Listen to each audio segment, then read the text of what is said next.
आथिखाल जिहेतु इलेक्शना आसाम गभर्नमेन्टनि मुख्यमन्त्रिया फोसावनाय मथे सेप्टेम्बर अक्ट'बरनि गेजेराव जाहैगोन बेखौ जों मिथिनो मोन्दों आरो जों दा पलिटिकेल फिल्डआव एक्टिभलि दङ हिसाबै फैगौ बिसायख'थियाव जोंनि गावबागाव हान्जा एबा बिजाथि हिसाबै जायफोर बिथांमोनहा गसंगोन दा जों सान हर नारा नाथा गाव गावनि फिल्डखौ बानायनो नाजागासिनो दं आंबो आंनि समस्तिनि सिङाव जेफोर बिटिसि समस्ति दङ जिहेतु इलेक्शना बिटिसिनि जागोन बे हिसाबै बिटिसिनि समस्तिफ्राव रायजो राजाफोरनि मददखौ हांख्रायनानै गोबां जायगायाव मेल मिटिं खालामदों रायजोफोरनि खाथियाव थांदों आरो रायजो राजाफोरनि सहाय सहजुगिताखौ नोजोर होनानै फैगौ बिसायख'थियाव जोङो थोजासे जोंनि रायजो राजाफोरनि सहायखौ मोनगोन रायजोफ्रा जोंजों माने भट होनो थाखाय सिगांबोगोन बेखिनि रायजोफोरनिफ्राय रेसपन्सखौ दा नुबाय थादों। रियेलि आंबो बहुत गोजोननाय मोन्दों गोबां बोसोर सिगांनिफ्रायनो बे बानुगाव आंनि जोनोम गामि आरो सानजाहा थानाय फाख्रिगुरि गामिखौ फोनांजाबनानै सिम्बोरगावसिम लोगोसे क'क्राझारहालागै थांनाय बे गोलाव लामानि फोनांजाबनाय मोनसे सोरमांगा दैनि सायाव दालां गिदिरथार दालां बानायनायनि आंहा मोनसे सिमां दंमोन आरो बे आंनि मोनसे थांखिमोन आरो बे थांखि सिमांखौ जाफुंहोनायनि मोनसे हाबिलासजोंनो आङो सिरि सिरि नाजाखोमाबाय थादोंमोन बेनि गेजेराव दा आङो देग्लाय आङो धन्यबाद होनांगोन आसाम गभर्नमेन्टनि मुख्यमन्त्रि मानगोनां डक्टर हेमन्त बिश्व शर्मा बिथांनो आं गांसे लेटार लिरनानै गाव स्वयं रायलायनाय जादों आरो बिथांनाव आं बे दालांखौ सेंसन होनांगौनि थाखाय गले गले खावलायबाय थानायाव बिथाङा सरलबाङा दैनि सायाव अर्थात सोरमांगा दैनि सायाव नैबे बानुगाव गामि आरो फाख्रिगुरि गामिजों फोनांजाबनानैनो गिदिरथार मोनसे दालांखौ लुनायनि थाखाय बिथाङा सेंसनखौ होबाय गासै 120 मिटार गोलाव बे दालां जागोन आरो माखासे बेबायदिनो डिपिआर बानायनायनि गेजेरजों हयथ' 10-15 मिटारसो फोलावबावोबा गासै 135 मिटारसो गोलाव दालां बेवहाय जासिगोन दा बेनि थाखाय दिनै गुवाहाटीनिफ्राय वर्ल्ड बेंकनि बे प्रजेक्टखौ इमप्लिमेन्ट खालामनो थाखाय जायफोर कनसाल्टेन्सि ग्रुपखौ आसाम गभर्नमेन्टआ हायार खालामदों बे कनसाल्टेन्सि ग्रुपनिफ्राय बिथांमोनहा टेकनिकेल अफिसार हिसाबै माखासे अफिसारफोर फैदों आरो फैनानै लोगोसे जोंनि क'क्राझार PWD रुरेल रड्स डिभिजननि एजुकेटिभ इन्जिनियार साब डिभिजनेल अफिसारफोरखौ लानानै बिथांमोनहा जायगायाव स्वयं गामिनि आइ आफा रायजो राजाफोरखौ लानानै जयै नायलायनाय जाबाय बबेथिं दालांखौ लुनाय जागोन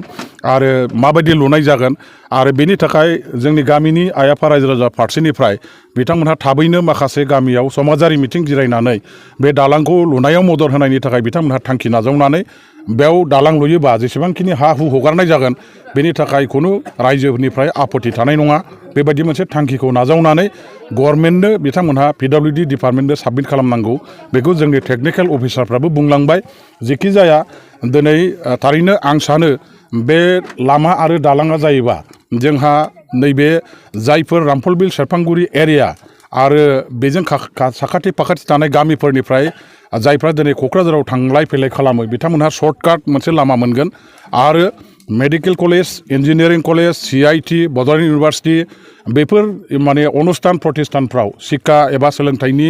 जायफोर दिनैहाय बेवहाय फसंथानफोर दं जोंनि फरायसुला फरायसुलि गथ'फ्रा थांलाय फैलाय खालामनानै खम समनि गेजेरावनो बावहाय सोलोंथाइखौ लानायनि खाबुखौ मोनसिगोन जोंनि बे ओनसोलनि आइ आफा रायजो राजाफोरनि थाखाय गोबां मोनसे बे दालांनि दारैहाय जोंहा मुलाम्फा जागोन जोङो मिथिगौ जे मोनफा मोनफा एलेखाफ्रा जौगाखांनांगौबा हान्था मेलानि राहा लामाफ्रा मोजां जानांगौ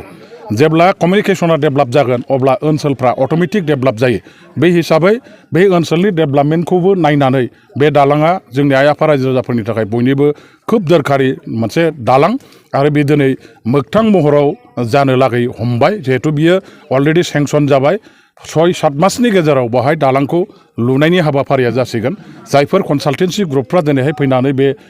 साइटखौ नायफैबाय बिथांमोनहा गाबोन समफोरनिफ्रायनो DPRखौ गभर्नमेन्टनो साबमिट खालामगोन आरो लोगो लोगोनो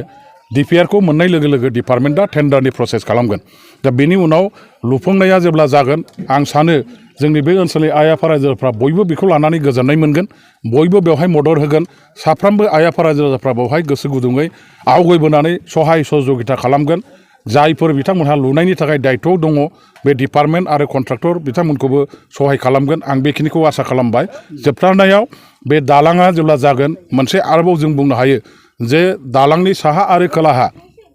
जायफोर एलेखा दं बेखौ प्रटेक्सन होनायनि थाखायबो मोनसे प्रटेक्सन माने दैबाना बे दैबानाखौ कन्ट्रल खालामनायनि थाखायबो बेजों लोगोसे मोनसे